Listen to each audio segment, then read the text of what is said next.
Now we will talk about JSON files in R. So how to read JSON files into R? First of all, we have to understand that where these JSON files are and how these are created.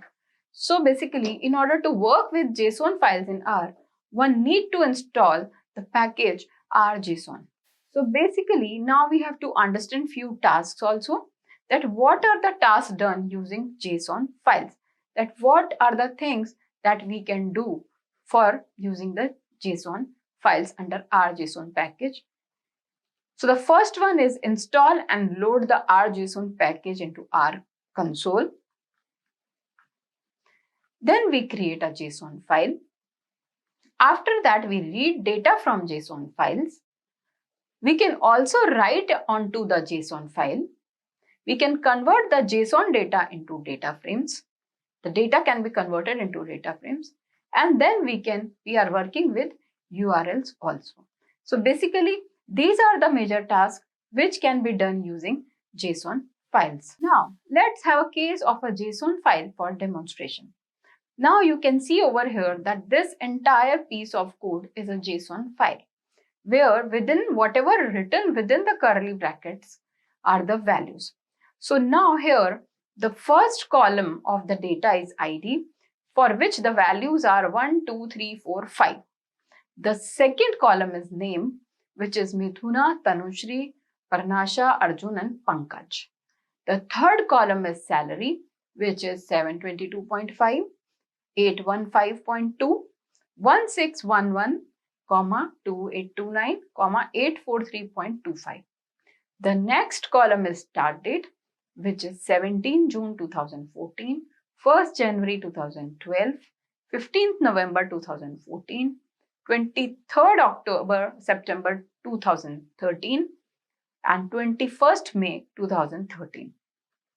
And the next column is department, where the values are IT, HR, operations and finance. So you can see over here that when we try to understand this data, we will come to know that the first ID is of Mithun, which is having 722 as its salary. Start date is 17th June and department is IT. So you can see over here that my data is written column by column in a JSON file, where the ID is, where the column name is the first name separated by a colon, and then the list of values is enclosed in the square brackets. So likewise, ID, name, salary, start date and department, all the 5 columns are filled with values. Now suppose a new person joins the department. How will I add the data? I will add an ID 6 after 5. I will add the name in the last location after Pankaj. Again, I will add the salary at the last location after 843. Start date after the last date, which is 25th May. And department after the last department, finance. So that is how I will add the data in my JSON files. And this is my JSON file, which is again a data set where the data is separated. So from this data, we come to a conclusion that the data is separated, and the first value of every row is the header of the name of the column. And then in the square brackets, we have the complete data set corresponding to that column. So if we say how many rows are there, we come to know that the number of values in a data set, let's say ID, is the number of rows. That is the number of rows we have. How to read a JSON file? How can I read a JSON file? So the first thing that I have to do is I have to load the package required to read JSON files. So JSON files we can create, but how to load it? Loading means how to understand this format of data, the data format which I have explained to you. Who will understand this data and interpret that to our compiler that this is the data and this is one column and this is second column? Who will understand that? That job is done by the package. So first we will load the JSON package with the help of library function. So you can see library within brackets rjson is called to load the rjson file. We are loading the package JSON, rjson. And why we are loading the package rjson? So that we can read JSON files. The way we were reading CSV files, now here we will read JSON files. Now, next command is give the input file name to the function, that where is my file. So you can see over here, I'm writing result equals to from JSON. From JSON is my function. This function is present in rjson package. So from JSON and within brackets, I write file is equal to E drive example.json. So you can see over here that on my E drive, example.json file has been created by me. That complete path is equated to the variable file and it is passed as a value to the function from JSON. So when the from JSON function runs, it hunts for a file example.json and that file is loaded into the variable result. And after that, I'm just printing the result. I print result and the result you can see as an output. So the first output is ID. Second output is the name of the persons. Third ID is the salary. Fourth ID is the start date. And the fifth ID is department. So you can see over here that the result is there in the form of 5 rows. And you can see all the 5 rows are basically the 5 columns. So you can see the result is coming in the form of columns. So the first column is printed first, then the second column, then the third column, fourth column, fifth column, and so on. So you can understand that reading a JSON file is also very easy. The only thing that I have to understand over here is that which package I have to load through the library function, and then what is the function that I have to call in order to call the JSON file and store that into a variable.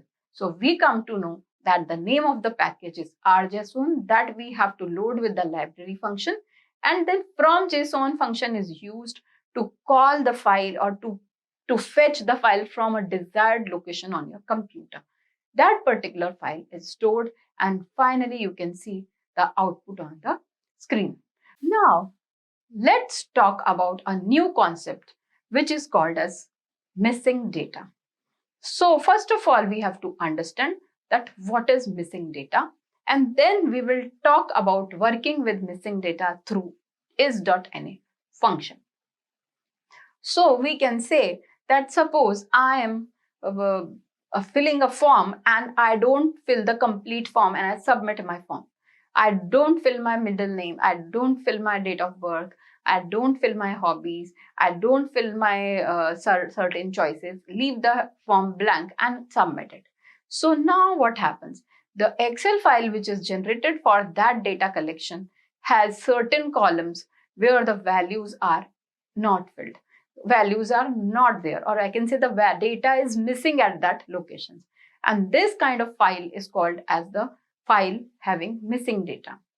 So now the question is that data is huge and we have collected the data, but how to understand that what data is missing and how to understand that what should we substitute at that location so that we get some meaningful result. So for that, first of all, we have to understand that we have to find out that what particular location is missing and how to interpret that. And that particular task is done with the help of is.na function. So some cells in spreadsheet are sometimes empty. So if an insensible or impossible arithmetic operation is tried, then NA occurs. So if it is blank and I want to compute the tax, so in that case, not available will occur. So missing values in R are handled with the use of some predefined functions. So why we are using it? Because if the value is missing, it should not produce a garbage or some other value which again can be converted or computed. So there we have to understand the concept of NA. So is.na function for finding the missing values is a very popular function in R, and let's understand that how it works. A logical vector is returned by this function that indicates all the NA values present. So basically it will give a logical vector. Logical vector means either true or false. So it returns a Boolean value that is a true or a false. So in the logical vector, we are having the values NA, 3, 4, NA, NA, NA, which means that the entire set of values have either NA or 3, 4 or NA. So now if I am testing for NA, it will return either true or false. So if there is not available data at any location, the isNA function will return true. So you can see over here that my logical vector C is having the values NA, 3, 4, NA, NA, which means that my values are 3 and 4, which are actually present.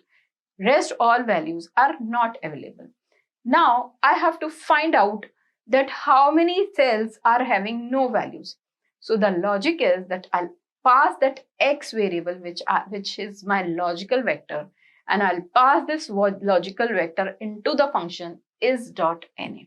So this function is.na will screen the entire logical function value by value and look for na. The moment there is na in the logical vector, the output would be true. If there is a value like 3 or 4, in that case, the return would be false. So you can see the output over here. For the first NA, the return is true. For the second, it is false. For the third value, 4, it is false. And then it is NA, NA, NA, which means it is true, true, true. So you can see over here that isNA function is a very powerful function. And with the help of isNA function, we can make a grid of true and false. Now, you must be thinking that I have got a value true or false. Okay, so you must be thinking that how this function is helping.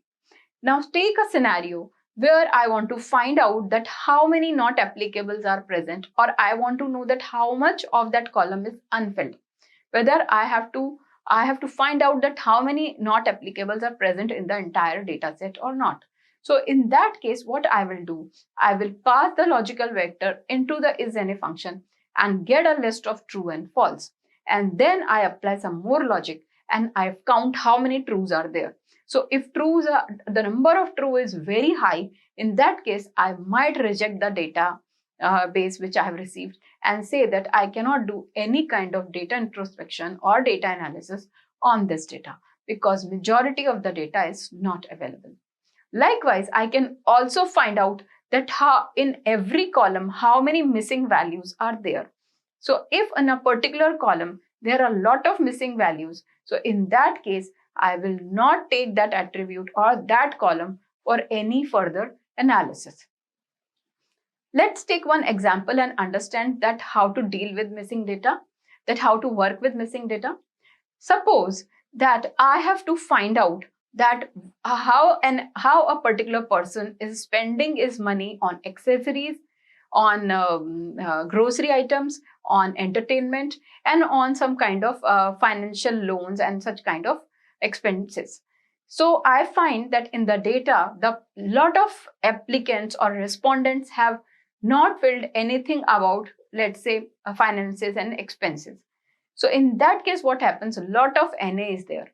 So I cannot take finances as a variable to study further and analyze the behavior of a person with respect to finances. I can always say that the behavior of person is available for, let's say, grocery items. I can work as a data analyst for the behavior of a person on the entertainment and media. And there I can use that data and deduce some conclusions.